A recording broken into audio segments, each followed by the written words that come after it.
Hello, everyone, and welcome back to English with Podcasts, your absolute favorite place for slow, clear, and genuinely real English listening practice. I am Emma. And I am Leo. It is so wonderful to be here in the studio with you today, Leo. It is always a pleasure, Emma. A huge warm welcome to all of our incredible listeners tuning in from around the globe. Welcome, everyone. The energy in the world right now is completely unmatched, isn't it? Oh, absolutely. That is because the FIFA World Cup 2026 is officially happening right now. The matches have been completely wild. Every single day brings a brand new surprise on the pitch. It is full of drama, tears, and pure celebration. Because this massive tournament is currently taking place, we have a special topic today. What are we exploring today, Emma? We are learning how to talk about your absolute favorite team in perfect English. I love this topic so much. Me too, because football is a language of deep emotion and ultimate loyalty. When you watch these games with friends, you want to express your passion clearly. You want to share your bold predictions. You want to defend your players when people criticize them. And you definitely want to celebrate those historic victories with absolute confidence. Today, we will give you all the vocabulary you need to do exactly that.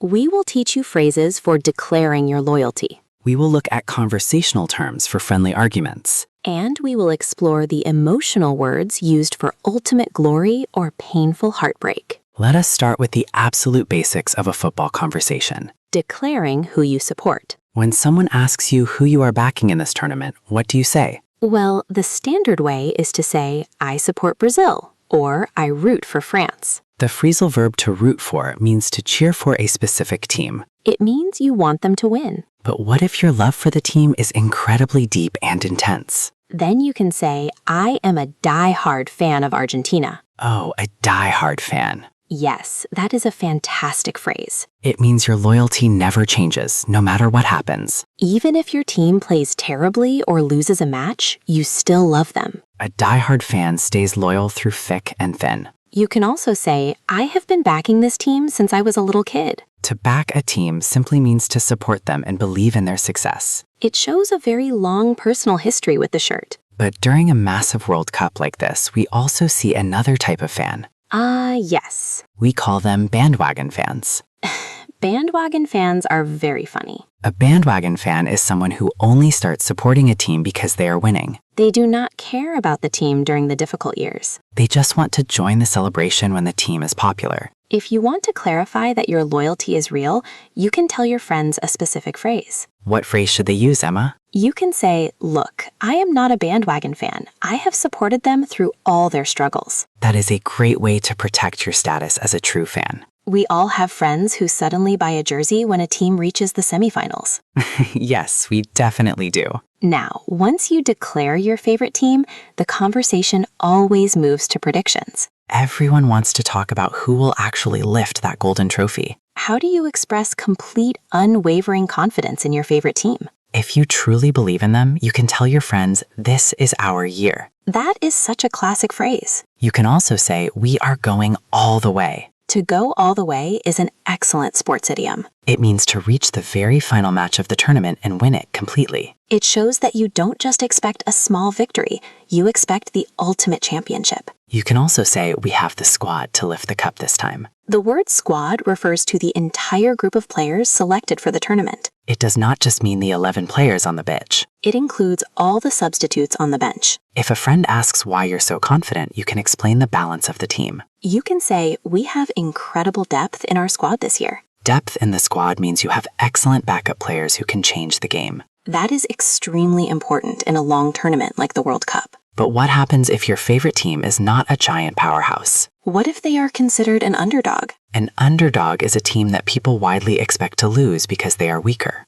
They might be playing against a massive, famous football nation. How do you talk about your team when they are the underdogs, Emma? Well, you can use a wonderful idiom and call them the dark horses. A dark horse. Yes, a dark horse is a team that people do not know much about or do not expect to win. But they have hidden talent that could shock the entire world. You can confidently tell your friends, do not underestimate us. We are the dark horses this year. That sounds incredibly cool. It really does. And when a dark horse beats a giant team, we call that a massive upset. An upset is a beautiful thing for neutral fans. When an upset happens, you can shout, "We pulled off a miracle." Or you can say, we stunned the Giants. It is the ultimate feeling of pride because nobody believed in your players. Except for the true diehard fans, of course. Exactly. But let us face reality, Leo. Half the fun of watching a live World Cup is the friendly arguments with your friends. Oh, definitely. We call this playful banter. Banter means teasing your friends or making lighthearted jokes about their favorite teams. Imagine you are sitting on the sofa and a friend starts talking trash about your team. To talk trash means to criticize or say negative things about a team's performance. If your friend says, "Your defense is a total shambles," how do you respond?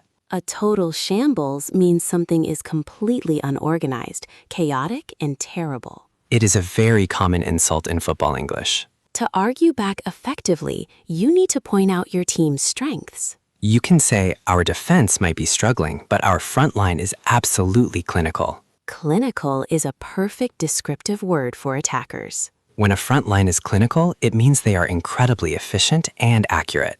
They do not waste opportunities in front of the goal. When they get a chance, they bury it in the net immediately. You can also balance the argument by pointing out the flaws in your friend's team. What can you say to them? You can say, well, your team might have high possession, but you lack creativity in the final third. Oh, that is a highly technical comeback. It sounds like something a professional television analyst would say. The final third refers to the attacking area of the pitch closest to the opponent's goal. If a team lacks creativity there, it means their passing is boring and predictable. They cannot break down a strong defense. Another fantastic phrase to use during a heated argument is, you are completely over-reliant on one individual player. This means if that single superstar player has a bad day, the entire team will fail. It means they do not have a real collective strategy. And what if your friend keeps talking about how many trophies their team won 40 years ago? That happens all the time. How do you stop that argument? You can smile and say, history does not win you matches today. Oh, that is a total mic top moment.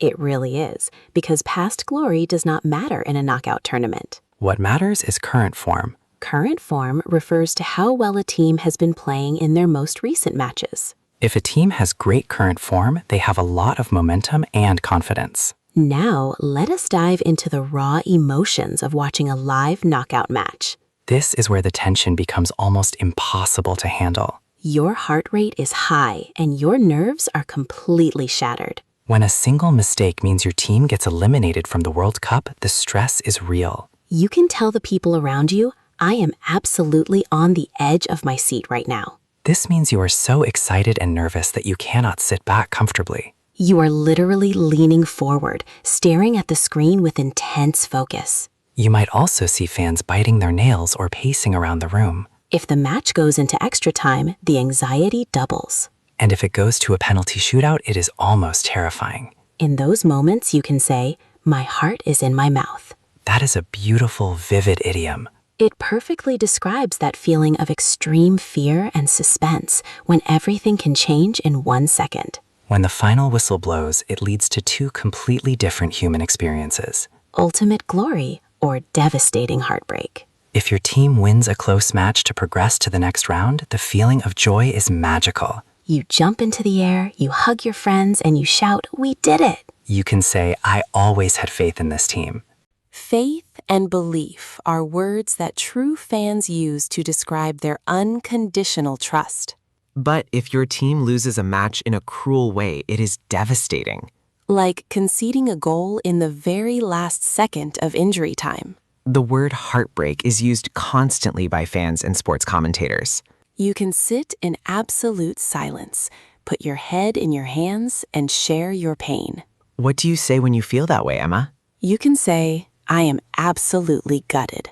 To be gutted means to feel deeply disappointed, empty, and sad because of a terrible loss. It is a heavy feeling that stays with you for days after the tournament ends. It really is a painful experience. But that exact heartbreak is what makes a victory feel so incredibly sweet when it finally happens. When your favorite team overcomes all the odds and wins a massive game, the feeling is unmatched. You feel like you are on top of the world. You can turn to all the doubters and say, "We silenced the critics today." Critics and doubters are the people who said your team was too weak to win. They are the ones who wrote your team off before the tournament even started. To write a team off means to dismiss them completely and assume they have zero chance of success. Silencing those critics is one of the most satisfying feelings in the world for a football fan. If your team plays a flawless match where they control every single minute, you can boast about it. You can say, "We totally outclassed them today." Or you can say, "We gave them a footballing lesson." These phrases show that your team was superior in every single aspect of the sport. Now, let us look at some vocabulary that is highly specific to the actual structure of a cup competition. Yes, a tournament like the World Cup is very different from a regular domestic league. In a league, you play matches over many months and collect points slowly. But in a cup competition, it is a matter of instant survival. In the group stages, your primary goal is simply to qualify for the next round. Fans love to sit down and discuss the complicated mathematics of the group points. You will hear people say, "We just need a draw in our final match to top the group." Or they might say, "We need a massive win and other results to go our way to sneak through to the round of 16. To sneak through means to qualify by a very narrow margin. It means you just barely escape elimination from the tournament. And once the group stages are finished, you enter the knockout rounds. The round of 16, the quarterfinals, the semifinals, and the final. In the knockout rounds, there are absolutely no second chances. It is do or die football. You can tell your friends, it all comes down to 90 minutes today. If the score is level after 90 minutes, the players must face 30 minutes of extra time.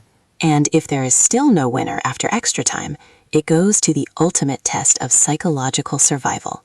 The penalty shootout. A penalty shootout is pure psychological warfare, Leo. The pressure on the players is completely unimaginable.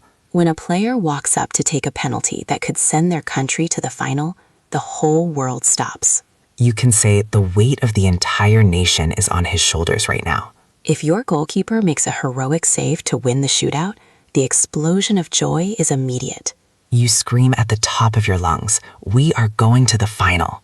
We are on the brink of glory. To be on the brink of glory means you are just one tiny step away from historic success.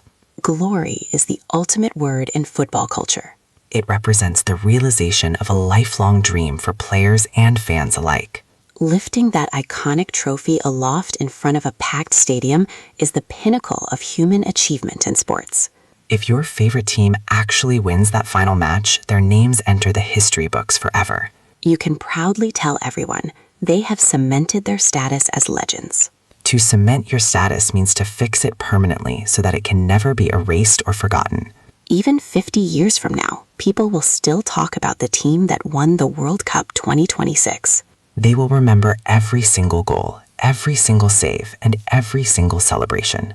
This conversation is making me want to run out of the studio and watch a live match right now, Leo. The football fever is completely contagious, Emma. It truly is. But before we get completely swept away by the tournament, let us do a thorough review for our listeners. That is an excellent idea. Let us summarize these fantastic phrases so everyone can remember them easily. We will lay them out clearly using our descriptive review points so you can take notes for your next conversation. Let us begin with the first set of terms. Phrases for declaring loyalty and expectations. A die-hard fan is a supporter whose loyalty to their team is permanent and survives every defeat through thick and thin. To go all the way means to successfully navigate the entire tournament, reach the final match, and win the championship.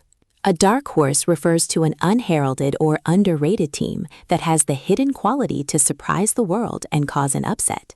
To write a team off means to prematurely decide that they are too weak to succeed and have zero chance of winning. Phrases for matchday emotions and arguments. On the edge of my seat describes the physical state of being gripped by intense anxiety and suspense during a close game. To be absolutely gutted means to feel completely devastated and deeply sad after experiencing a painful loss. A clinical frontline refers to an attacking group of players who are incredibly efficient and deadly accurate in front of the goal. Current form describes the level of performance a team has displayed in their most recent matches, which is vital in a knockout cup. These review points cover the true spirit of football conversations, Leo. They really do, Emma. When you can use these expressions naturally, your English will sound incredibly vivid and engaging. Remember, the secret to sounding natural is to express the words with genuine feeling. Yes, you cannot say, "My heart is in my mouth" in a calm, sleepy voice. You need to show that real excitement or tension in your delivery. If your team wins, say, "We silence the critics" with a huge, proud smile. If you are nervous about a penalty shootout, let that emotion show in your tone. That brings us to the very end of our lesson on how to talk about your favorite team during this spectacular World Cup 2026. We hope these terms give you the confidence to join in on the global football conversations happening everywhere around you. We want to hear from you now. Which country are you backing to go all the way and lift the legendary trophy this year? Are you supporting a massive powerhouse, or are you cheering for a courageous dark horse underdog? Share your thoughts, your passions, and your score predictions in the comments section down below. We read every single comment from our global family of learners, and we love seeing you practice together.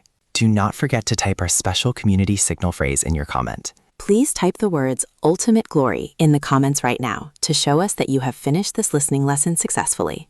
Thank you so much for learning with English with Podcast today. Keep practicing your phrases, keep supporting your teams with pride, and enjoy every single second of the tournament. Goodbye, everyone. Goodbye, everyone.